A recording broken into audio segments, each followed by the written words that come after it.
You're listening to Crimecasters Network.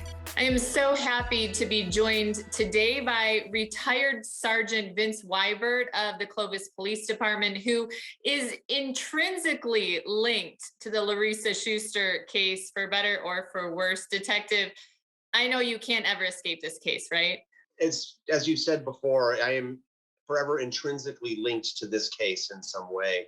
And it comes up every now and again in conversation because if you do an internet search, my name will come up connected to it. And so we meet new people, we connect with people, and what do? You always want to find out what somebody's all about. So people do a check and then they always want to know about it. So they'll ask questions. So it does come up. I find that being out of law enforcement now for a while, you tend not to have these things dwell in the back of your mind. So we're able to put them behind us. So especially a case like this where we were able to get resolution for the victims and go ahead and see that justice was served. Well, I have to give you props, Detective, because you certainly outsmarted one of the smartest criminals I've ever covered, at least book smart, of course, right? How did you know she had that cell phone when she walked into your office with that yellow and white soccer mom outfit on? How did you know? It became apparent to me that she had something that she was holding back and that she wasn't giving us. And as we started asking her questions about, any phone calls to Tim, anything like that around the time of the disappearance, and she denied it, it was simply, well, show us, let us know, give us some proof of that so we can know, kind of what's going on and help send us in the right direction. And at that point, she told us that she didn't have her cell phone on her. But previously, she had told us that her young son was being babysat. And as a parent myself, I found it very unusual that you would leave to go ahead and go to potentially hours worth of conversation without a way to contact your child.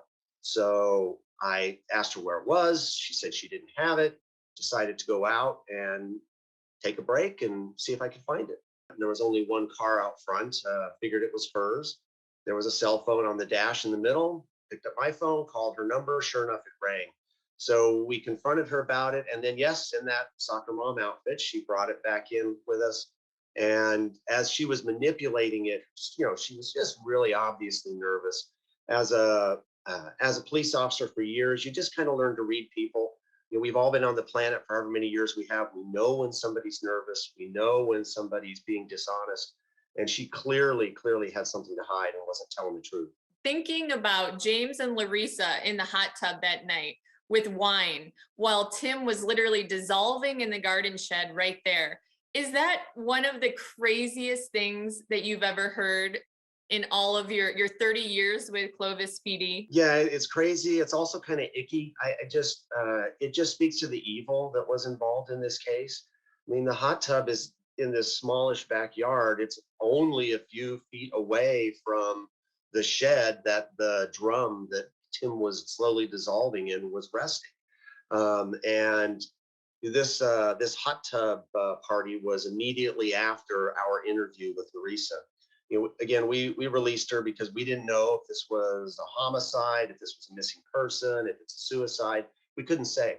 So we ended up releasing her. When you think about the links Larissa went to, like after the fact, where she's moving the barrel, well, I should say Tim's body, from the garden shed to the lab to the storage unit, did she really think she was going to get away with it? Well, obviously, one of the things nobody ever thinks they're going to get caught. Everyone thinks that they are going to be the one who outsmarts everyone else and has the perfect plan. And she had planned this for some time based upon the computer record searches that we did, came up with evidence that she, for weeks, had been looking into ways to dispose of the body. So, yeah, clearly she thought that she had this foolproof plan. I suspect that she felt that this would never be treated as a homicide investigation and that it would just be a missing persons case potentially, as in her mind, there would be no evidence to ever suggest that anything bad had happened to Tim. Knowing what I do about Larissa back then, and then when I wrote to her, she wrote back and, had this big, huge change of heart. I was pretty shocked. Are you surprised? Well, I am very pleased to hear that she has admitted to her involvement in the crime. I don't know that she's admitted fully to the degree of her involvement that we were able to uncover. And it's very clear that what she's doing is not a true mea culpa, not a true repentance, but she says, yep, I did this horrible thing. I feel so bad for it. And then goes into, to paraphrase, I'm a wonderful person. Let me out of prison because I can do so much good things for the community. As you read, and your audience will get to share this document, it is a small amount of vocalized repentance, and then a large amount of the benefit that she can bring to the community. So just the sheer weight on I'm sorry versus let me out, look at me. She's in the process to seek clemency. The the temperature, the climate in California right now is one of decriminalization and letting people go and clemency. And so, yeah, now would be the time for her to go ahead and make a move. And I know we focus a lot on the sensationalism of this case and this story, because how could you not, right? But when it comes down to it, like I said off the top, Tim really was the ultimate nice guy. I mean, everyone I've ever interviewed has said that he was like a saint. So do you ever think about that when you think about the horrible details of this case? Was that even harder? Yeah, it's not even something that I could fathom.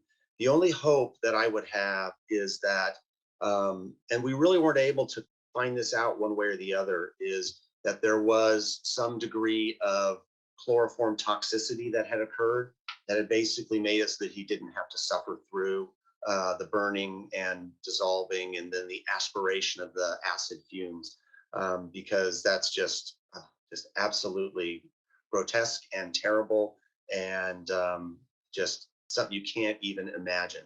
When we found and opened the drum, the body had been completely dissolved from the waist up because they placed him in head first. So that's a pretty terrible thing, pretty terrible thing. So I can't even imagine what that would be like. I can only hope that he didn't have to actually experience any of the pain, but no matter what, he still had to experience the fear of people coming into his house, attacking him at 2:00 in the morning, wrestling him to the ground, knocking him out. He did have to experience all of that. And, did he wake up at some other point? I don't know. But still, that's a lot of panic. The last thing to remember, last thing to experience before you die.